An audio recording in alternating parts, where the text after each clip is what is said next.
Other than that, we also have ambassador. He's not actually present here. So the session is moderated by Khurram, who is the business editor at Dawn. So a big round of applause for our ambassador.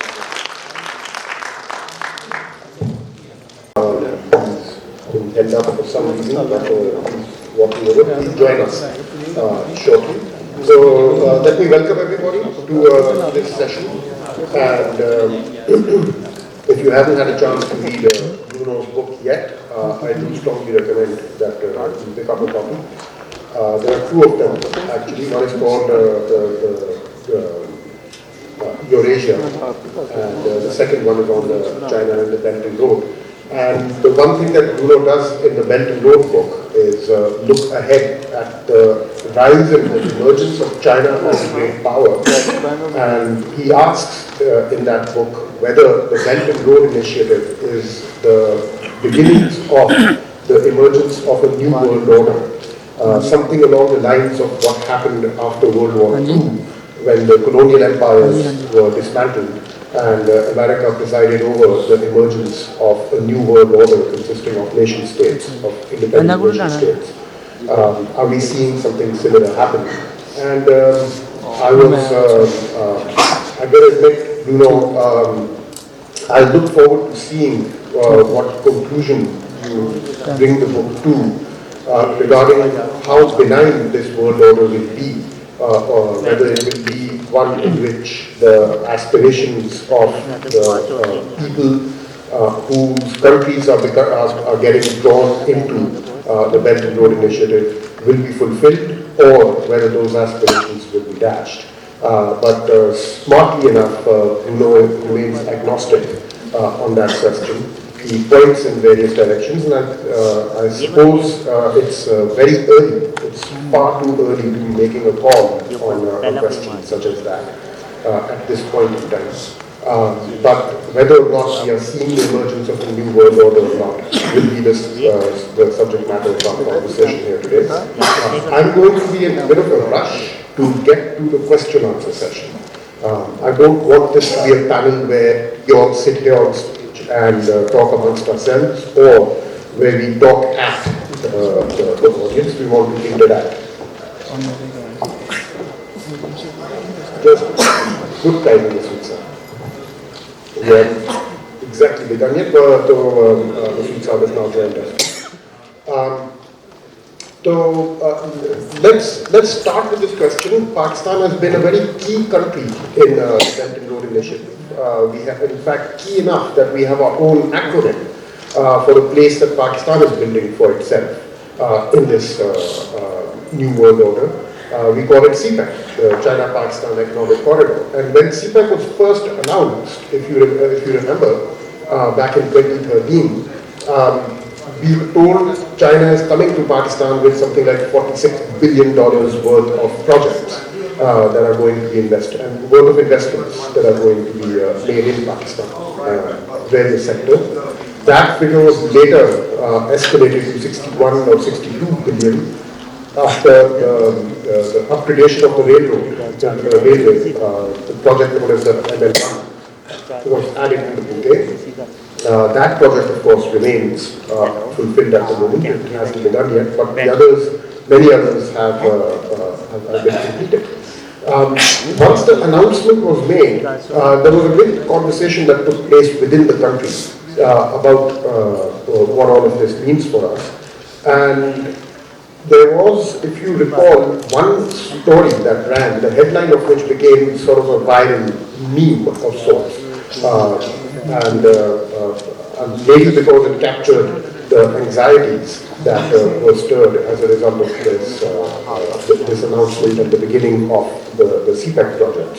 And that headline was a throwaway remark that a senator had made during a parliamentary hearing, in which he had said, it seems like CPEC is turning into another East India Company.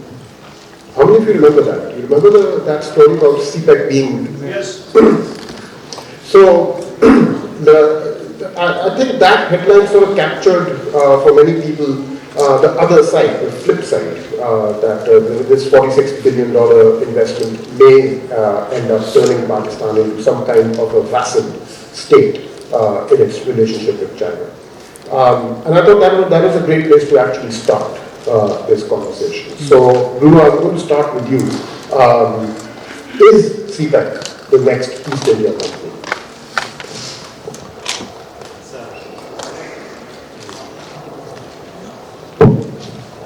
Someone already, 10 minutes before the session started outside, I was coming here and someone stopped me to ask me that question. So I can see that it is a good question to ask in Pakistan. I think it's an entirely legitimate image to use in the political debate, but I think it is also deceptive. I would tend not to compare the Belt and Road to European colonial enterprises. Not because I think it is an entirely benign enterprise, or not because I think it will be a win-win project for everyone, but because I just think it belongs to a different age. It belongs to an age where major powers are interested in building a global system of rules, of capital, of industry. So in that sense, I think the Belt and Road, if it is successful, if it manages to create a global order that perhaps is not going to be universal but will extend to many parts of the world, it will be probably more similar to American power over the past 100 years. It will be more similar to the American empire.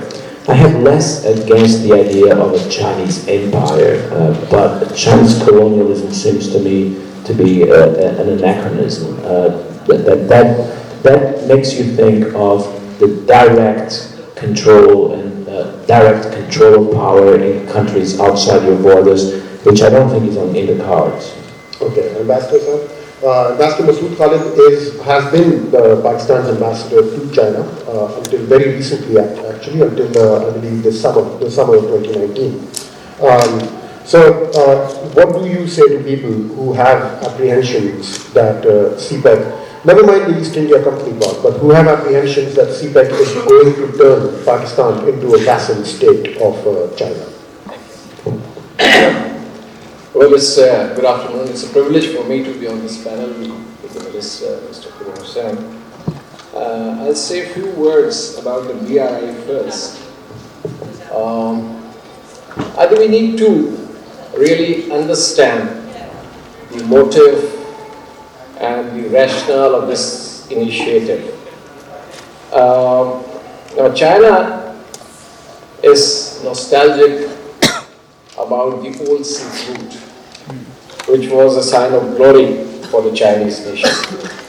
So this government of President Xi Jinping has floated a new slogan of Chinese dream of national rejuvenation.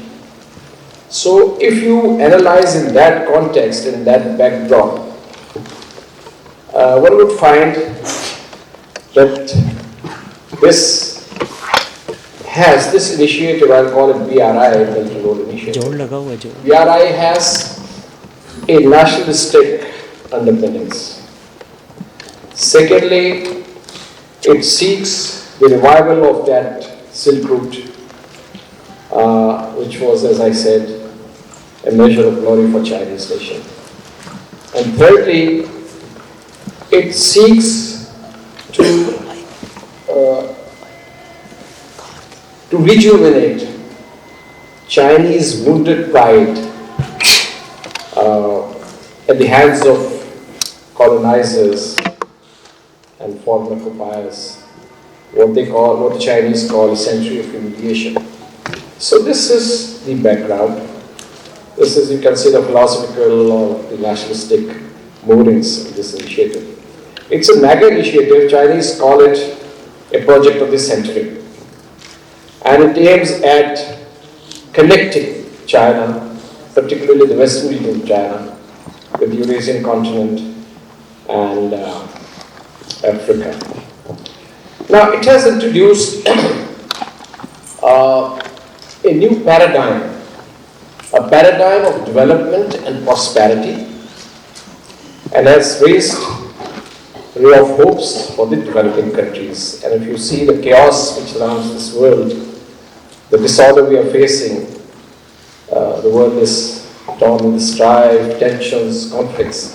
So in that backdrop, this is a new paradigm, a new discourse. I think we should welcome it. Now in practical terms, as our moderator said, it is about 5 years old baby, one can say. From the conception to its implementation now, which has started. I think more than 60 countries or 65 countries are now formally associated with this initiative, which is roughly about or near half the world's population. And on ground, projects are taking place. China is working on connectivity, people-to-people interaction, financial integration. 3,000 trains are running between China and Europe, bringing in commodities and vice versa. Port development, airports, tunnels, all these. And these countries which have joined this initiative, they have done it voluntarily. They have not compromised on their sovereignty. I mean, China did not, in my view, use coercive means for them to join this initiative. These countries joined this initiative because they see tangible benefits coming out of it. So this is one. CPAC, of course, is one of the 6 corridor projects. It is the only bilateral project between 2 countries so far. And progress in other corridors varies, but I think CPAC has done pretty good, if not entirely satisfactory. If you see the outcomes, I think we are behind the serious energy crisis, which meant losing about $4 to $5 billion due to energy shortfall in national economy. We are behind us. In fact, I think the surplus energy after some years, and I don't know what we'll do with it. So we will export instead of importing energy. We are doing it now. So energy crisis is behind us. Some major infrastructure projects have come up. I can name them if you wish. This has led, better road connectivity has led to increase in domestic tourism. About 70,000 local jobs have been created. And we are talking of, special economic next phase of CPAC, which would focus on, because these were the energy and infrastructure projects. But now the government is, 2 sides are moving on to focusing on agriculture, education, vocational skill development, and socio-economic projects. So I think, and of course the special economic zones, which I think are going to be a litmus test for the success of CPAC. Now, as far as colonization is concerned, I beg to differ. Number one, China has been a development partner of Pakistan even prior to CPAC. If you look at our economic projects, in 60s and 70s, China came forward and helped us implement projects like Heavy Mechanical Complex, HRF, which is big, Canberra Aeronautical Complex, which is producing your now JF-17 fighter, Cheshire nuclear power plants, and above all, Karakoram Highway, which links 2 countries. So these were huge mega projects. And at that time, Pakistan was not that strong. If at all, if any colonization was intended, that was an easier period perhaps. Now the loans and the concessional financing which we have got from China for these projects is spread over a period of time. Repayment is due not immediately. And I think this is what the government of Pakistan says, that total commitment of loan repayment is about 7 to 8% of the entire loan portfolio of Pakistan to China, and that will also start after a couple of years. So with 7 to 8% of repayment commitment, I don't think that, and China has never been a hegemon. It is, history bears it out that Chinese empire has never encroached. And lastly, I would say that of course China is now the second largest economy, very big, so it needs, its economy is expanding, its requirements are growing, it needs resources, energy resources, stable energy supplies, raw materials, markets, new markets for its exports. So I think these are the factors behind this. Okay, so you said that China has never been a hegemon, and Chinese diplomats themselves take every opportunity to remind us of the fact that, or at least in their reading of the past, that China has never been an aggressor country. China has never gone out to colonize the way the European powers did at the point when they were emerging onto the world stage. But to the extent that when we look ahead, when we look forward, so let me again start with Bruno. What does China's past tell us really about China's future and where it's taking us in the Belt and Road? Not a lot, I would say.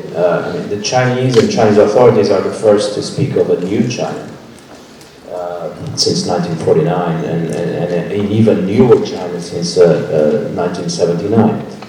So the categories are changed. By the way, it's not true that in Chinese history there was never an expansionist impulse. There was. And of course it manifested itself in the peripheries, and some of those peripheries are still political problems today, but including parts of Vietnam and including parts of Laos and Myanmar in the past.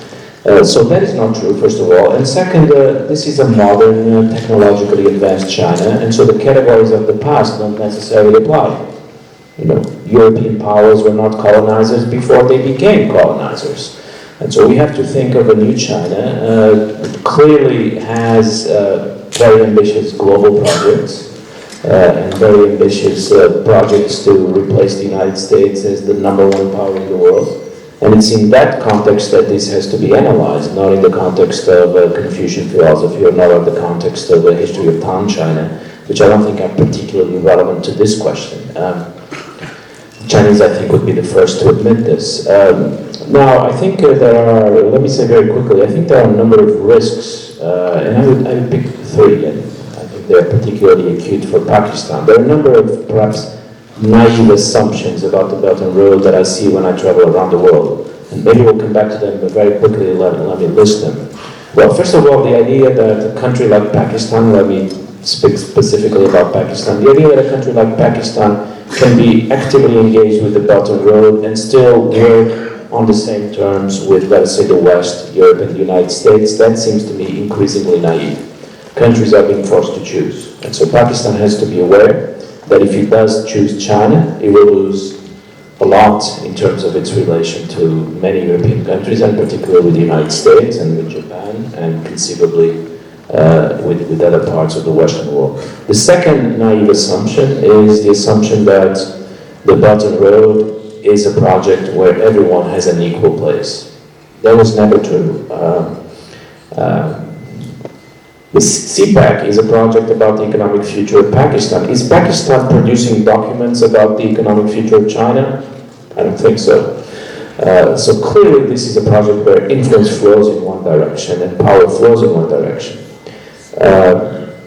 And finally, I think the third naive assumption is the idea that Pakistan can, through CPEC, become a technologically advanced country and a highly industrialized country. That also seems to me naive, because clearly when you see some of the documents related to CPEC, China's plans for Pakistan are different. China's plans for Pakistan is for Pakistan to occupy some of the lower segments of these new global value chains, and in particularly agriculture. Now, one has to discuss in an open, transparent way whether this is the future that young Pakistanis see for the country, for Pakistan to be a supplier of agricultural products to China, which will have an increasingly need for those products. So, I mean, as long as people in Pakistan try to be aware of a number of naive assumptions that you have to fight against, I think you can gain a lot from CPAC, but in full knowledge that these assumptions have to be known and avoided. Okay.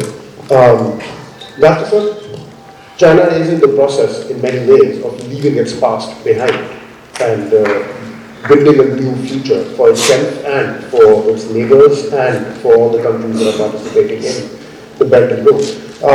Do you think that there are grounds or reasons to be apprehensive about the kind of world that China is building and the kind of place that it envisions for countries like Pakistan within it?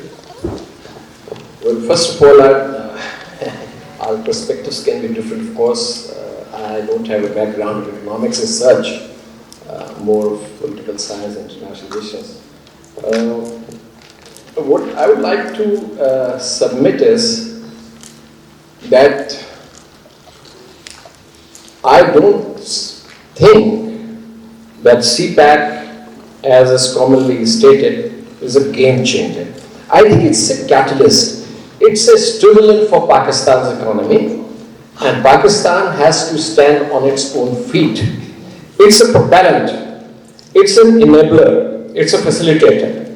Now, that does not mean that we are, we are sort of mortgaging ourselves to China.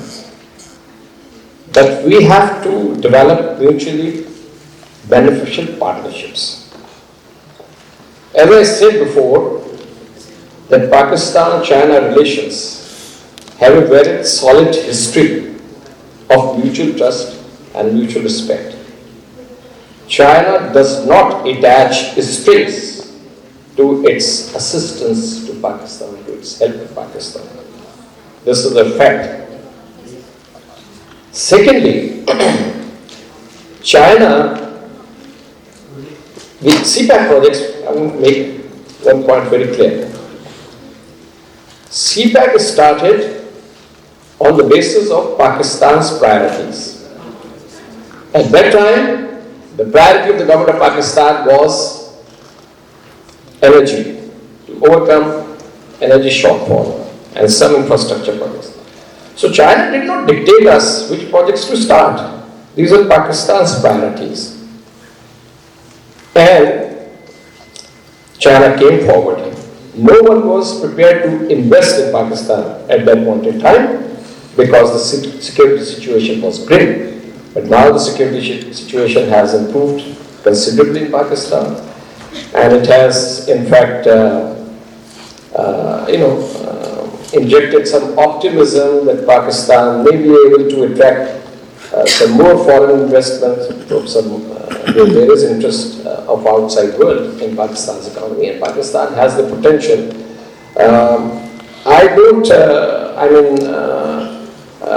Our agriculture is quite backward.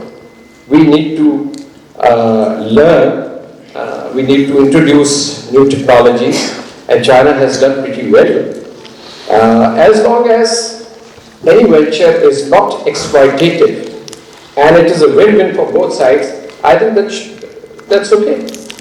Yeah, but we hear this line a lot from the government of Pakistan as well, that nobody was willing to invest in Pakistan until China stepped forward and was willing. But I wonder how accurate that line really is. And I'll give you two examples. When the policy framework was right, the automobile sector and the auto policy, the new auto policy, was announced at more or less the same point in time as CPAC. And that saw something like 4 or 5 new auto assemblers wanting to come into Pakistan and invest. And in fact, some of those auto assemblers have now begun to bring their first cars onto the market. So the auto sector saw a massive burst of investment in that time because the policy framework was correct and the incentives that it offered were good. Likewise, renewable energy, if you just look at on NEPRA website, the list of companies that are that wanted to come in and invest, and many of them have invested, and the wind power farms, every time I drive from Karachi to Hyderabad, I see massive wind farms, left and right. All of that, and we've got like close to 1,000 megawatts now coming, and that's not all Chinese. Some, I think, I don't think in fact a single one of them is. They've invested companies that have come in, invested capital that has come in and invested, because the policy framework was correct. So to what extent is this line really accurate, that nobody wanted to invest in Pakistan? I saw a lot of investors lining up to come and invest in Pakistan, where the policy framework was right. No, I think in 2013-14, the security situation was not that good, and there was reluctance. Even and yet, we saw massive numbers of people coming to invest in our renewable energy after the renewable energy tariff and automobiles. What I meant was that nobody was prepared to come in such a big way. For example, nobody would have taken up this 400 kilometers, patch of the motorway from Multan to Sakkar. It was a big project. Nobody would have come forward, say, to pick up this Orange Line project. But these were our priorities. We said that we want Orange Line. The Chinese did not take us. And secondly, I think that we need to bear in mind, going back to your earlier observation, the minister may be right. There have been some, ingresses in history with give some examples. But in traditional sense, China has not been an expansionist power. Now, if you look at China's current role in the international system, China would not like to destabilize the current order, because China has been a beneficiary, not beneficiary from the global order. It was admitted in WTO. And it is playing a very constructive role for peace. It is the second largest contributor to UN budget. It is, I think, the second largest or the third largest contributor to peacekeeping missions of the United Nations. It is the only member of the Security Council which has exercised least number of vetoes. It has voted in favor of UN Security Council resolutions imposing sanctions on countries which flouted, international law. It has not gone to war since 1979. I think it was Vietnam. Ambassador, so in which case, can you tell us more about how? I can't. I mean, it's very difficult to forecast as to what will happen. But I think there's a lot of exaggeration about China's threat. In Western media. How do you see the new repression that is emerging in China? If I speak to people in Xinjiang or people in Tibet, and all of that began, especially in Xinjiang, it began during the years you were there as ambassador. You saw the emergence of a new China, which has a kind of a technological and state-of-the-art architecture of repression that has been put in place, on the one hand, and Xi Jinping crowning himself emperor for life, pretty much, at the same time. How do you, are these also, did you see these as benign developments as well? Do you think people in Xinjiang would have a different version of Chinese history to share with us, or people in Tibet? Well, I went to Tibet myself. I went to Xinjiang a couple of times. You don't see that kind of repression as is, being projected. And there's a lot of development taking place. So is the United wrong? Is the United Nations wrong in pointing out? United Nations? In pointing out the scale of the repression? United Nations has not pointed out. In fact, United Nations, there more than 50 countries have voted in favor of China, if I'm not wrong, in the Human Rights Council. No, but let me tell you one thing. When you live in China and you travel here and there, yes, they are introducing technology, automation in every sphere of life. But 130 million Chinese travel overseas and they come back. If it was a repressive society, of the type which Western media tries to project, I don't think people would come back. They have nearly 500,000 students abroad, including in the United States, who are studying. United States asked about 60 countries, I was reading somewhere, not to allow Huawei from introducing this G5 technology. Only 3 countries accepted that contention. So I think the countries see the advantage and the benefits. Of course, as I said in the beginning, China needs raw materials, China needs new markets, China needs consistent, stable energy supplies. And it is logical that China will look outside. China's western regions, Xinjiang including, they have not been that developed. But now what China is doing is that not only the central government, but some rich provinces of China are also contributing. So let me share with you, this is a letter sent by the Special Rapporteur of the United Nations to the Chinese authorities. It's dated November 2019. There are in fact earlier documents to that effect as well. And it says here the application, I'm just read you out a couple of sentences from here. The application of the counter-terrorism law and related practices raises serious concerns regarding increasing practices of arbitrary detention, enforced disappearance, absence of judicial oversight, and procedural safeguards and restrictions of the right to freedom of expression, the right to freedom of thought, conscience, and religion, the right to freedom of peaceful assembly, the right to education, and the right to freedom of movement within an increasingly securitized environment, particularly designated minorities, notably Uyghurs and Tibetans. This continues. I mean, it's actually a very damning document about the state of repression that there is in China. Should we in Pakistan, as we deepen our engagement with the Chinese government, look past all of these developments, or do you think we are well advised to keep an eye on these developments? We cannot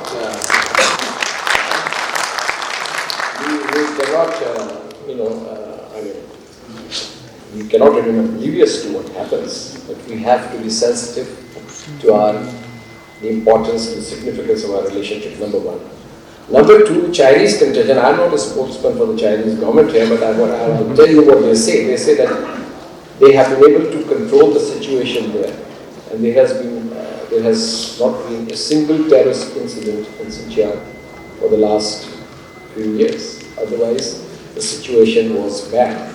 So this is their outlook, and I also let me add that we do not interfere in the internal affairs of each other.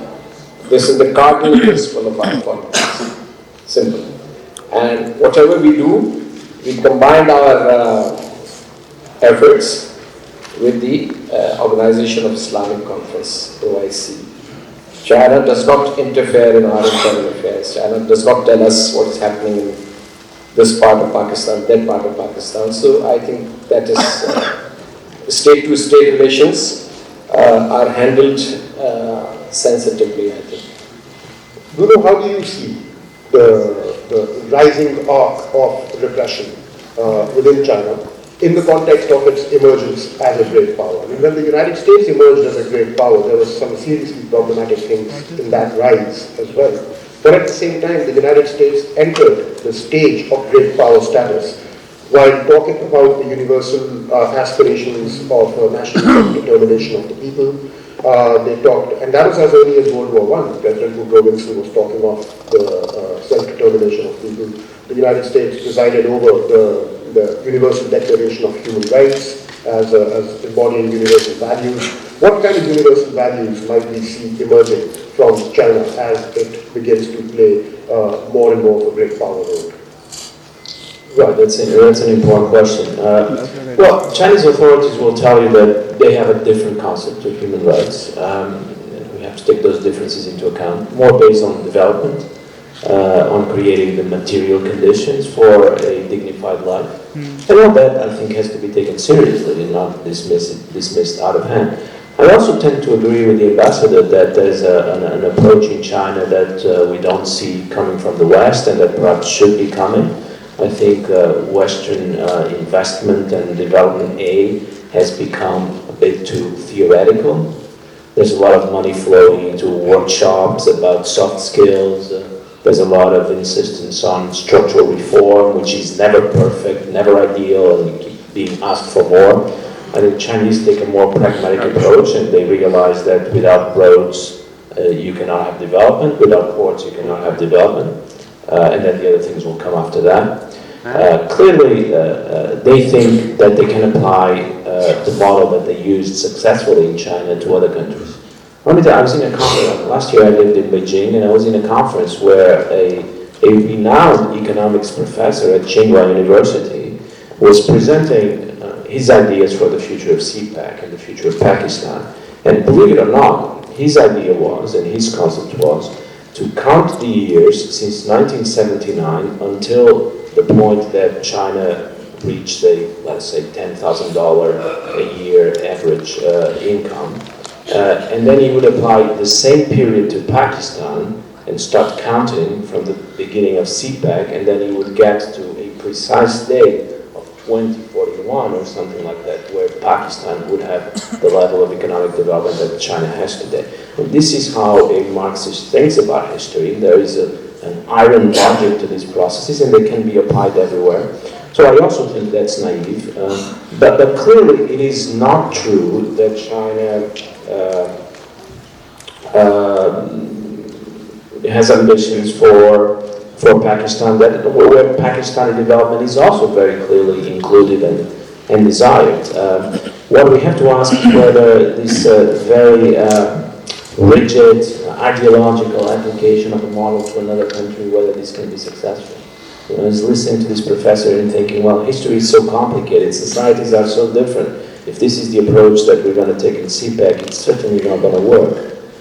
It's very difficult for me to make suggestions to how Pakistan should deal with CPEC. Of course, it's up to you, but what I see a little bit all over the world is that it is critical to preserve some margin of maneuver, to be able to say no to China on some occasions, and on other occasions to say yes, but always be in a position where you can afford to say no.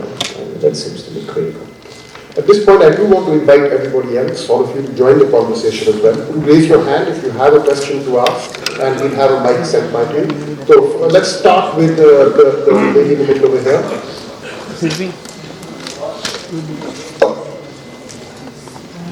Hello, I'm Dr. Tina, and I would like to know that when we were children, we stood on the roadside to welcome Masood and everybody, and like we will spark change Dosti Zindabad. With all the murder projects and everything which happened, as you said, there was not a visible sort of presence in the country of Chinese people like we're feeling now. How come from Pak Chin Dosti Zindabad we've come to this distrust? That's my question. She wants to know why, where is this distrust coming from? Would either one of you care to address that question? I'll leave it to both of you. Bruno, what? Well, I mean, there are several factors. First of all, this is new. That's why I'm interested in the topic. This is the shape of the world that is to come. Many people all over the world are used to the presence of American power, and they take it almost as part of the natural order of things. It's very present. The American ambassador will come and talk to the government and say, well, if you take this decision, probably you'll get more American investment, so perhaps reconsider these things happen all the time, you know. But somehow we're used to American power and we're less used to Chinese power, so we're naturally suspicious of what is new. And then I think China is also to blame to some extent because of the lack of transparency. Khurram has been doing a great job, but it shouldn't be up to him in Pakistan. It should be up also to Chinese authorities that want this to be publicly known and publicly debated. I think it's logical that when a country grows and becomes more powerful, there are apprehensions about its motives, about its designs, about its plans, and this is not new. But in the case of Pakistan-China relationship, it has been, a time-tested friendship, and China is helping us in a lot of areas, not to talk of CPAC alone. I think there is also, we should be mindful of the fact that there is a deliberate campaign also to build narratives which create doubts in the minds of people. I think government should be doing a better job in terms of articulating itself and presenting facts. But if you, for example, India is totally opposed to BRI and India is opposed to CPAC for the reasons I will not elaborate upon. So there is a definite, sort of campaign to create that distrust and apprehension about. But if you look at very important projects which are ongoing, we are doing with the help of China. That's a fact.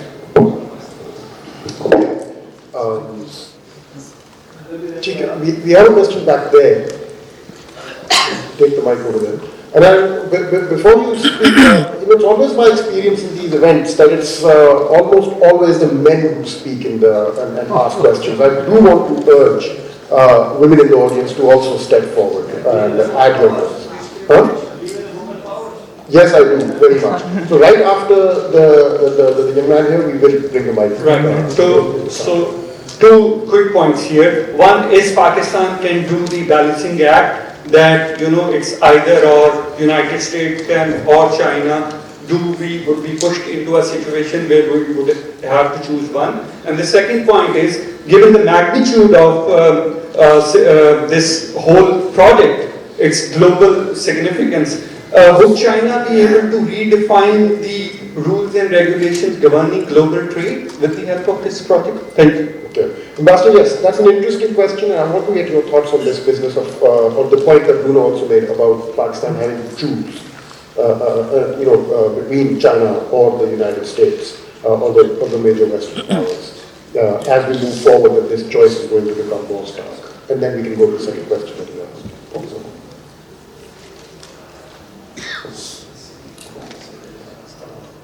Rules of trade. China being able to redefine globally.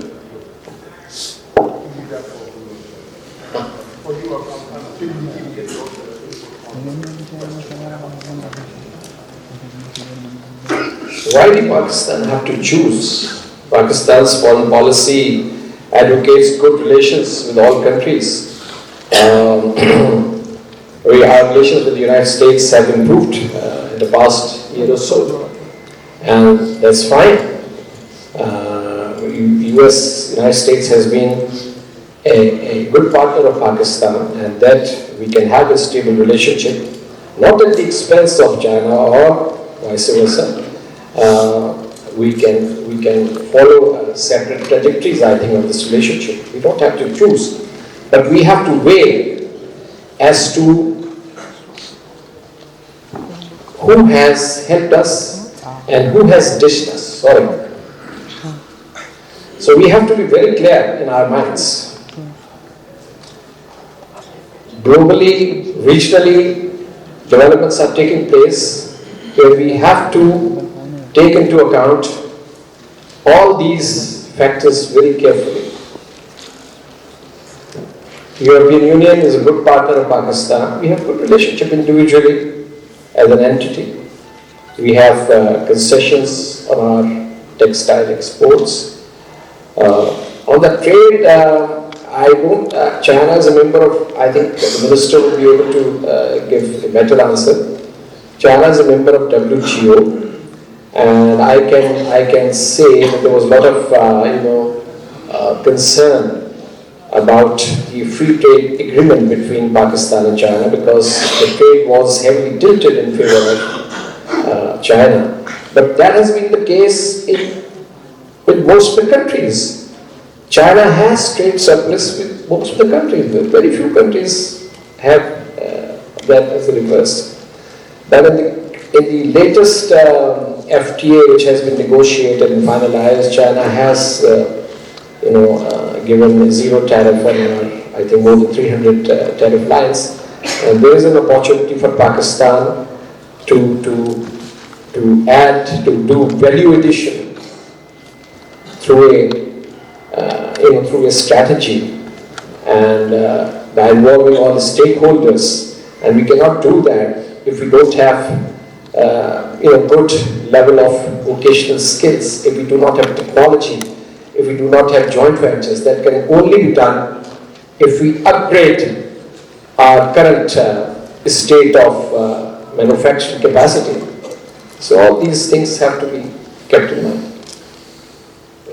The second question, yes, I do think that China wants to, and probably to a considerable extent will be successful in reshaping the global economic and trade order. It's one of the main topics of my book, and let me give you two quick examples so you see the practical import of this. There was recently a question in Europe, in Bosnia-Herzegovina, where the government offered a public guarantee to a Chinese company to build a road. And the European Union got very upset about this because we in the European Union don't believe in public guarantees for road building. But clearly China does business in a different way, and when it does business in countries, it will inevitably push them into the Chinese way of doing business, which then will make it harder for those countries to continue working with the European Union or with the United States if their legal environment and political environment is attractive to the Chinese model. That's another reason why it becomes almost inevitable that you have to some extent to choose. We have a slight disagreement here. And the other example, of course, is internet regulation, where as Chinese internet companies move particularly into Africa, this has been very clear, they take with them a certain notion of what the internet is like, of how internet should be regulated, of the political uses of the internet, since China has a whole different philosophy of the internet. And again, we are probably on the way to building a world where there are two completely different internets. The Chinese probably attracting Russia to its orbit, and then a Western model of the internet. It's going to be very difficult for these two worlds to communicate. Okay. I think it's worth also pointing out that in the revised free trade agreement, the second free trade agreement that Pakistan has just signed with China, a large proportion of the expanded lines that now have been included are actually agricultural products. And Chinese officials regularly urge Pakistan to look to agricultural exports in order to rectify its trade imbalance with China. And of course, a whole series of ramifications flows from that. We had a question over here, the lady with the mic, and then we come in. Assalamu alaikum. I just want to have a question with our ambassador, please. That the Pakistan government is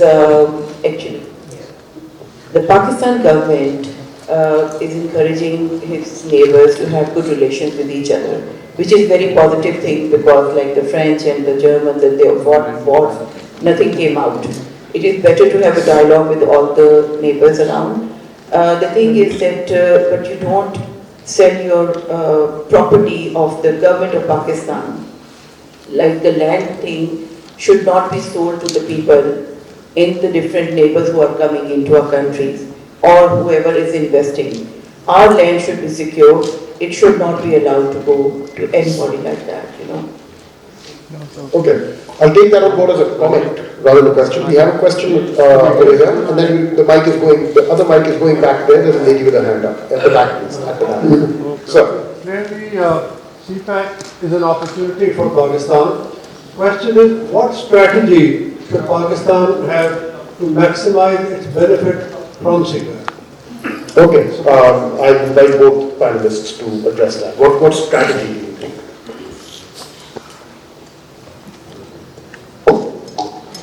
It's a very loaded question, sir. What strategy? I think we should identify the areas of deficit in our economy. Simply. I think agriculture is one, IT is one, we are coming up in IT, but we need a boost. Skill development, vocational training. And I forgot to mention, I think, another benefit to Pakistan of CPEC has been that now there is quite an increase in the training programs which Chinese government is offering us. Similarly, Pakistan is one of the largest recipients of scholarships from China. So I think skill development, vocational training, agriculture, IT, and then we should develop these special economic zones. Both sides selected 9 economic zones, and out of 9, I think they want to start off with 3. But my contention is that we should start with 1 or 2 and get them going. In the special economic zones, we should have level playing field for all. Any foreign or local investor should be welcome, including Chinese. And Madam did mention about land being secure, but Madam, let me submit one thing. When you invite foreign investments, you give privileges and incentives. Without incentives, nobody is prepared to come and, pour their money into your economy. And there are examples, countries which are doing it successfully, Vietnam, Cambodia, Laos, even Bangladesh. So I think there is a need, of course we should secure our core interest, our main interest, not compromise. But at the same time we should be flexible to see what other countries have done, where investment has come, and adapt the policies accordingly. Okay, Bruno, you want to add to this? Just very quickly, if China's idea is to apply the Chinese economic model to Pakistan, then I think it would be important to do well the things that China did well in its own development, and that means focus on industry. Transport logistics is not enough. Transport logistics has to be in the service of industry. Focus on technology transfer. Try to get as much technology from China as you possibly can, and as China got technology from the West. And always keep control over the critical elements of your economy, the financial system, some of the ports. These are the things that China did well, and if it applied to China, it should apply to Pakistan as well. Okay, we have a question in the back, and then this young man in the front has been very patient. So after that, we will come to you. Assalamu alaikum. My name is Zara Hamid. I'm a poet, a writer, and a mother. And बचपन से सुनते आ रहे हैं about Pak-China friendship, and whether it's the economy, whether it's the financial partnering of the two countries. My question is that how are we securing ourselves as in terms of our cultural boundaries with China? How do we secure it for our future and our children? Where we, as I'm bringing up 2 children, and I'm concerned, is Pakistan going to turn into a Chinastan? Are we going to be, speaking Mandarin instead of Urdu and Punjabi? How are we going to deal with the cultural impact of being so closely tied up financially with this country? Madam is speaking English right now. But fair enough, we'll take that question on board. The young man over here has been very patient, and okay, I do see another hand up here, so I will add one more question. It's not fair. It's not fair.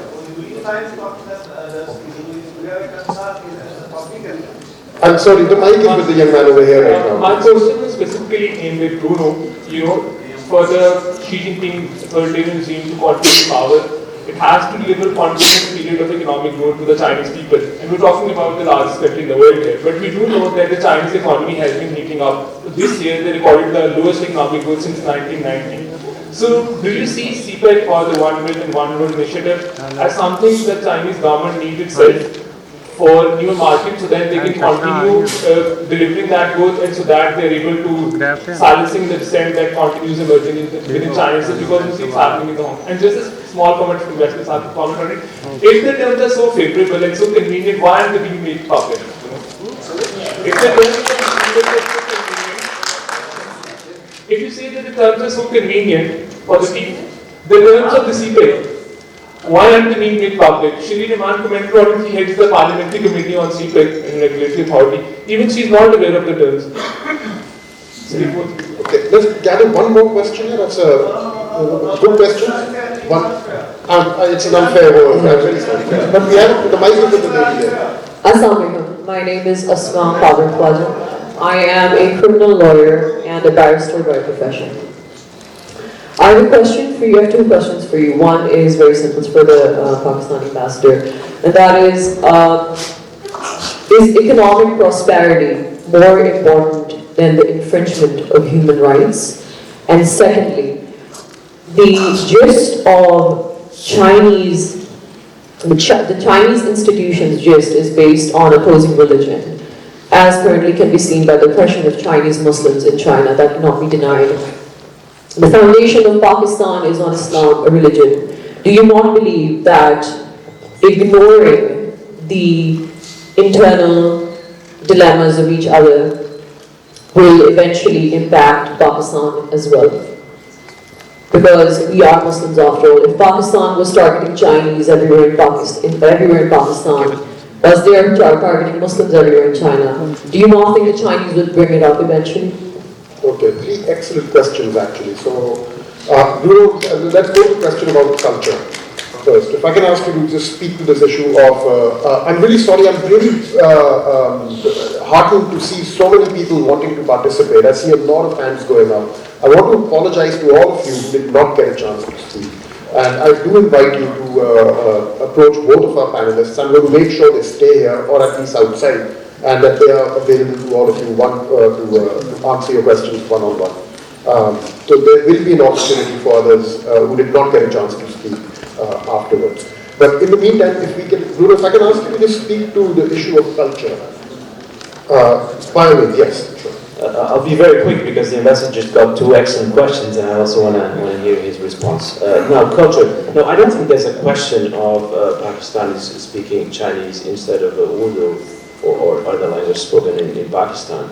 There's perhaps a question of speaking Mandarin instead of English as your second language, but that's a different question.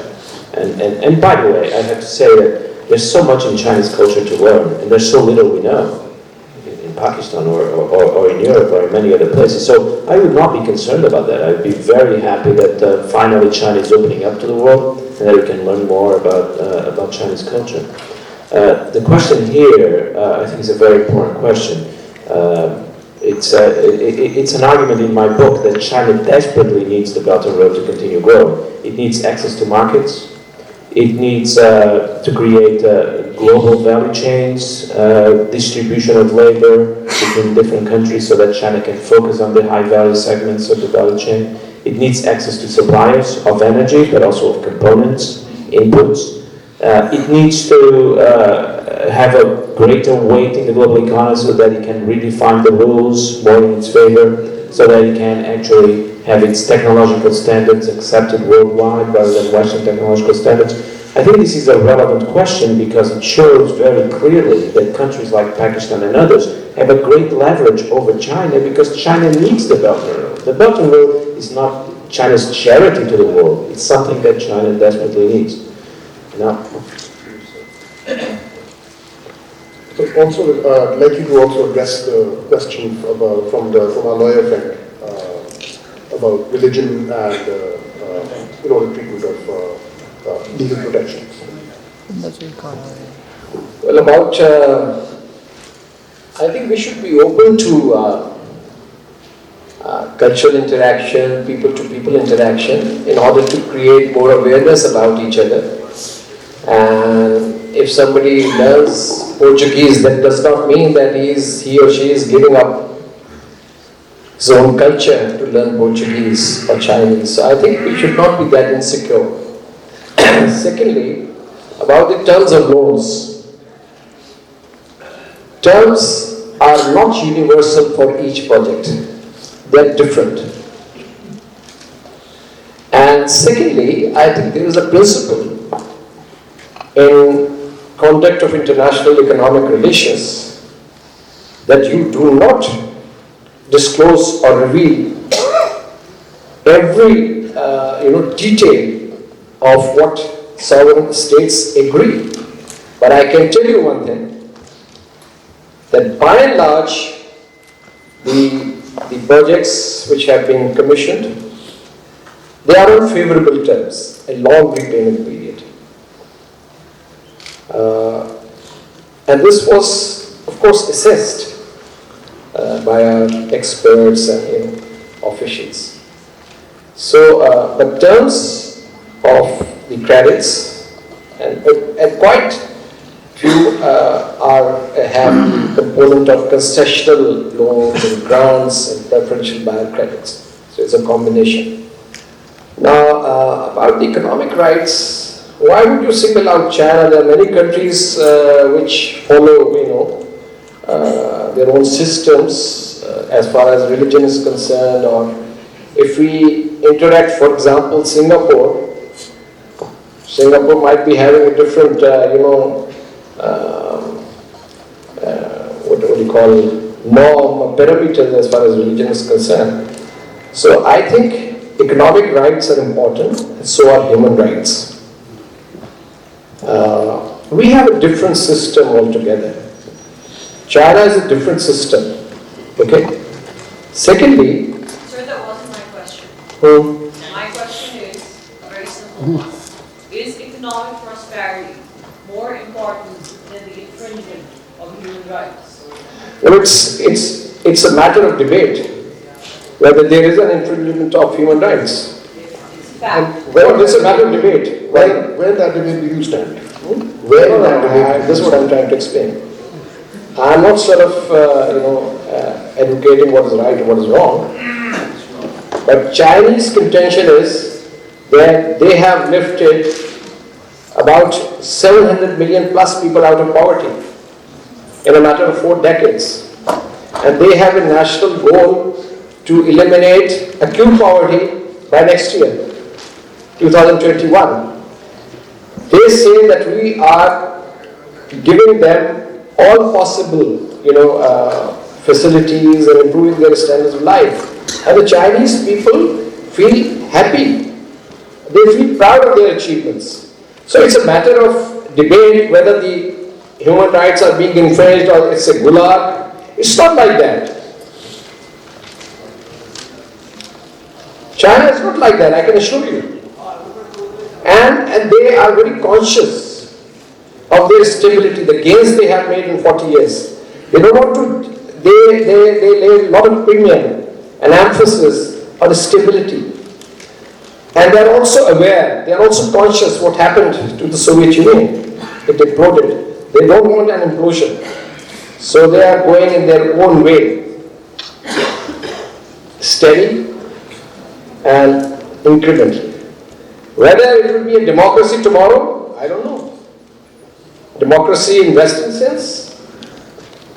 But I think if it becomes a democracy today, hypothetically, it will unravel. Everything will go haywire. So, it is their perspective, their thinking. Whether you agree or you disagree, they are doing what is good for their country, for their people. Very simple. Okay, thank you. I want to apologize once again to all the people who did not get a chance to speak. You are invited to continue this dialogue outside with us. They can कपट ये कोई बहुत कपट चीज होती है. It doesn't care about it. Thank you very much.